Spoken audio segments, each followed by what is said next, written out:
committing yourself to render, you want to make sure you've got things just the way you want them to be, because a render can take several minutes, several hours, or even several days. And I've been looking at this just here, and there's a few things I'm not too happy with.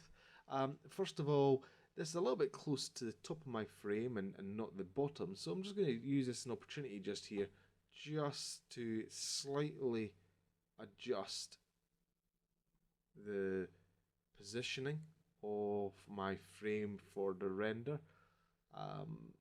just nudging this just into the right position. There's a few things that's annoying me still. This still feels a bit too dark for me, and a lot of the shadows appear lost just here. So I'm wanting to try to tweak this just before we commit ourselves. So the first thing I'm going to do is I'm going to take this metal block, and I'm going to turn down the metallic mode, so it's because it's reflecting a lot of darkness right now, which can itself make it feel quite dark. Do you reflect darkness? Okay. It's a dark world we're in, so we don't want to have that. We're just wanting to minimize that a little bit. And I'm going to turn this down maybe to about 0.6 on the metallic scale. And I'm seeing just a little bit more of the bump just here. That feels quite nice.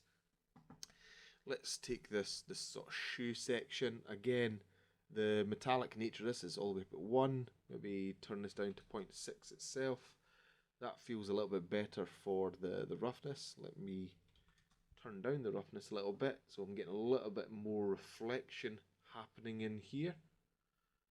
That's feeling quite good. Let me just take this component again, and the roughness of that was controlled by the bump map, so not be a chance to fit that too much, but that's a lot better.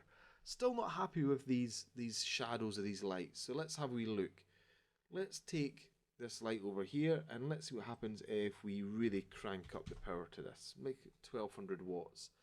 That's starting to look a lot more dramatic. Getting some nice lights reflecting off here, some better shadows, and the shadows really getting cast out here. So let's see if we can get that just a little bit better still. That's starting to feel a lot nicer. The shadows really getting affected on the wood. I'm pretty happy with that.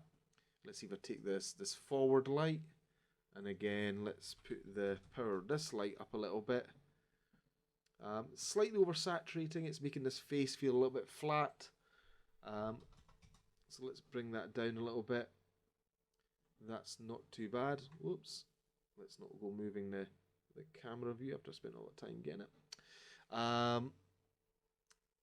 It might be a little bit better to take this light, and I'm just going to grab it and move it on X somewhat and rotate it just ever so slightly, so the light is just pushing in this direction here.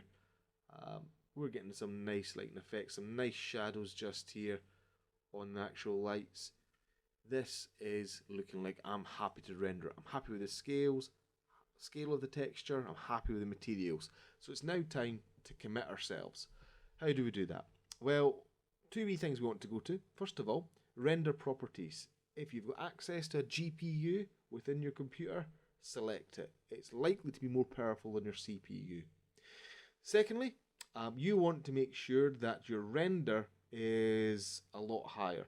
Certainly a lot higher than what you've been rendering on the viewport. And this number here is how many times the computer will sample the render to make it a lot better. So right now this has been rendered up to 128 processes, and we can see there's a little bit of dirt round just here.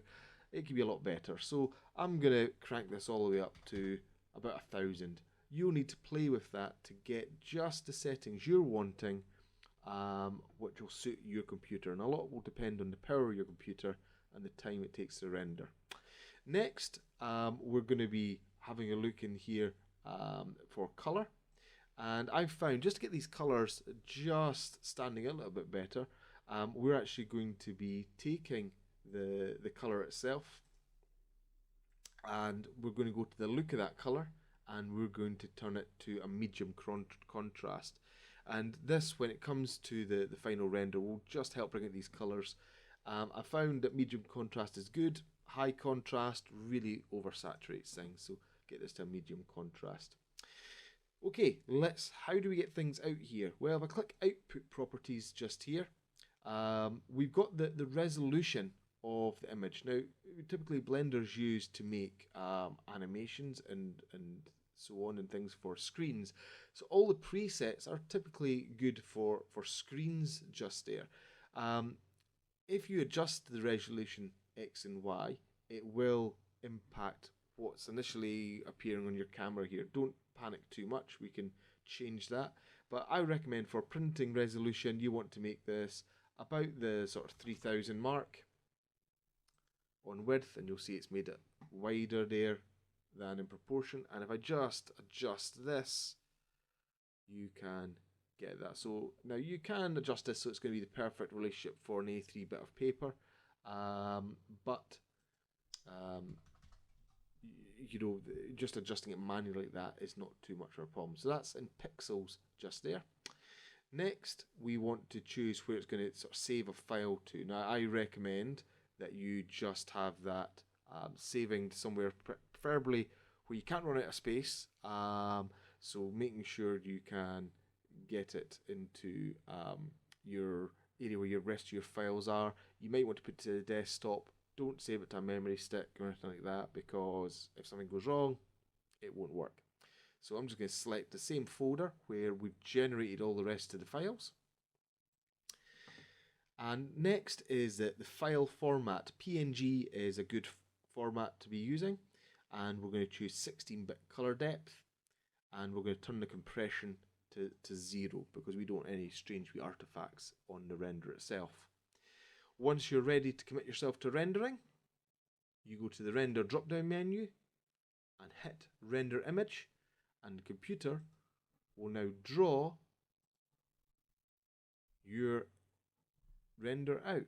Now, depending on the amount of cores and processors will depend on how quick this takes to render out just here, but come back in several minutes and see what you've got.